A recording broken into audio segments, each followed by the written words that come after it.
wabarakatuh. Alhamdulillah rafi'u darajati ulil ilmi rif'atan aliyatan mustahilu tullabal ilmi ila ridha wal jannah wa ba'id malaikatil muqarrabin asyhadu an la ilaha illallah wahdahu la syarikalah wa asyhadu anna muhammadan abduhu wa rasuluh la nabiyya ba'dah.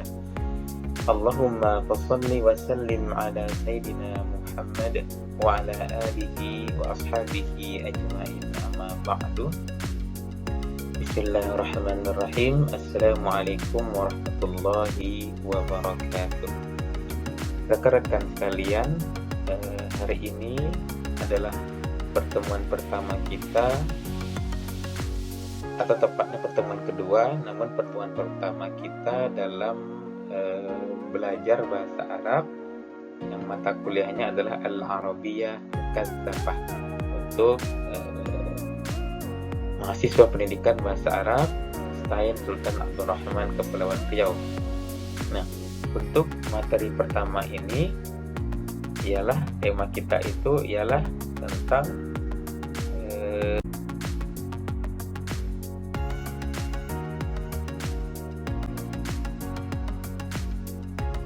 hadza dan zalika. Jadi tema kita pada kesempatan ini ialah bagaimana menggunakan hadza dan zalika di dalam sebuah kalimat. Nah, hadza zalika sendiri ialah kata tunjuk. Hadza sendiri kata tunjuk untuk menunjukkan benda itu atau yang kita tunjuk itu dekat dengan kita.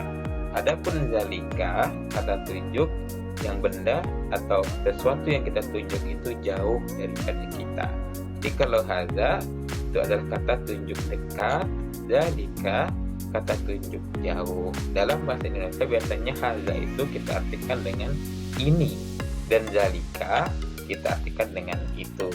Contohnya misalnya hadza kitabun, hadza kitabun, hadza kitabun. Dalam bahasa Indonesia, jika kita ingin mengatakan ini buku, maka kita katakan hadza kitabun. Nah, untuk contoh zalika kitabun, zalika kitabun, zalika kitabun. Ada perbedaan dari segi panah itu. Yang panahnya pendek itu akan menunjukkan bahwasanya bendanya dekat, sementara yang panahnya menunjukkan panjang tapi bendanya itu jauh. Makanya hadza kitabun untuk menunjukkan bahwasanya buku itu dekat dengan yang kita, dari diri kita sendiri. Adapun zalika kitabun, maka buku itu lebih jauh daripada diri kita. Itulah perbedaan antara kata hadza dan zalika. Nah, hadza sendiri dan zalika itu sendiri itu biasanya kita gunakan untuk menunjukkan benda atau orang yang berjenis muzakkar. Menunjukkan benda atau seseorang yang berjenis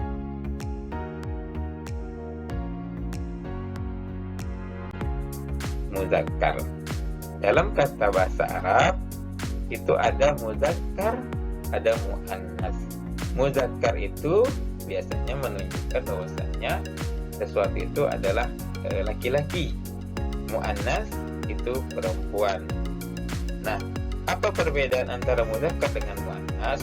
Secara umum, perbedaan antara muzakkar dan muannas, kalau muzakkar itu menunjukkan jenis kelamin laki-laki. Kalau muannas untuk menunjukkan jenis kelamin perempuan.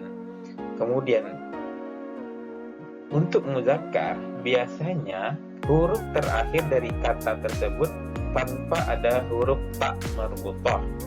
Sementara untuk muannas biasanya kebanyakan bahwasanya huruf terakhir dari kata itu berbentuk ada ta marbutahnya, ada ta marbutahnya. Misalnya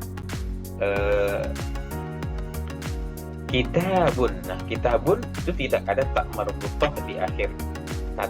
kata tersebut, maka itu dia masuk kepada golongan yang muzakkar. Kalau muannas contohnya kurrosatun. Nah, ada tak marbutoh di akhir daripada kata kurrosatun. Nah, biasanya itu menunjukkan bahwasanya benda itu muannas. Maka hadza dan zalika itu digunakan untuk menunjukkan orang atau benda-benda yang berjenis kelamin muzakkar, yang berjenis muzakkar. Nah, misalnya dalam sebuah contoh ini,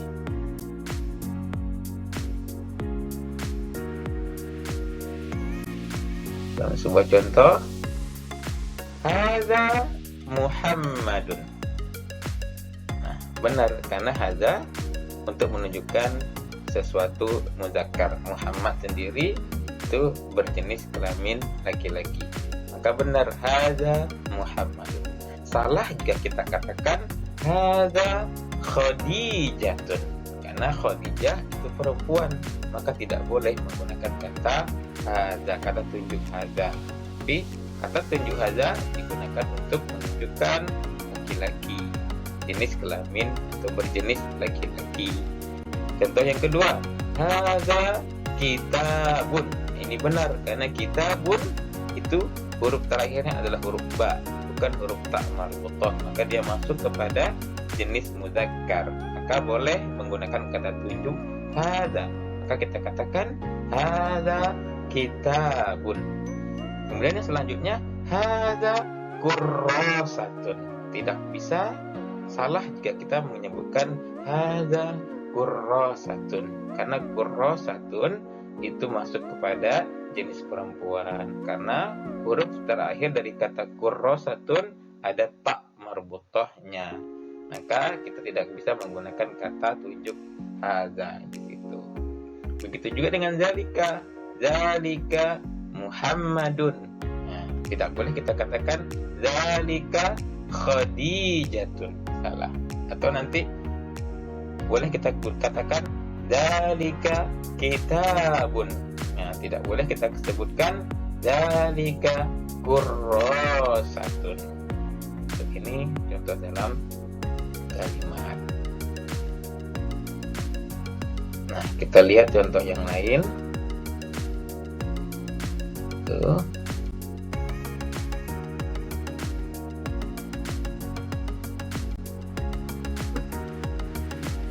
Contoh yang lain, hadza kitabun, dzalika kitabun. Ini buku, itu buku.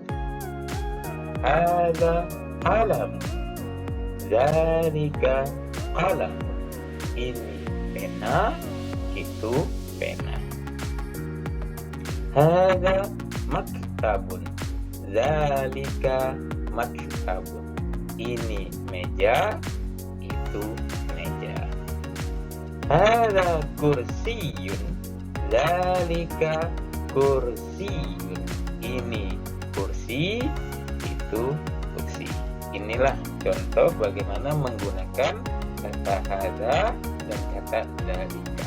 Hadza seperti yang kita disampaikan di awal tadi, kata untuk menunjukkan sesuatu yang dekat dengan kita, dzalika untuk menunjukkan sesuatu yang jauh dari kita. Atau hadza itu ialah kata tunjuk dekat, dzalika kata tunjuk jauh untuk yang berjenis muzakkar atau laki-laki, untuk menunjukkan sesuatu, apakah itu seseorang, apakah itu benda yang berjenis muzakkar atau laki-laki. Ini hadza dan dzalika. Baik, selanjutnya ialah laki.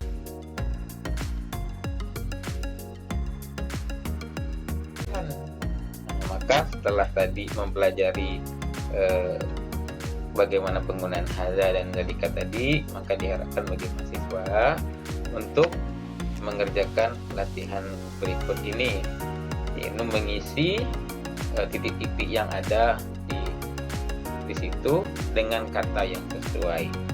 Hadza titik-titik apa, dzalika titik apa. begitu selanjutnya sampai ada 8 titik-titik yang harus dilengkapi oleh mahasiswa sekalian. Mungkin demikian yang dapat saya sampaikan pada kesempatan ini. Mudah-mudahan kita semua dimudahkan dalam belajar, semuanya kita semua sukses, dan mudah-mudahan kita semua husnul khatimah.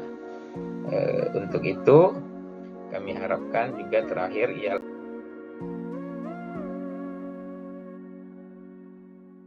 adalah mohon yakni dukungan, like, subscribe, dan share-nya dari rekan-rekan mahasiswa sekalian, sehingga ini dapat memberikan manfaat kepada kita semua, khususnya terhadap diri saya sendiri. Terima kasih atas segala perhatiannya. Saya akhiri dengan wassalamualaikum warahmatullahi wabarakatuh.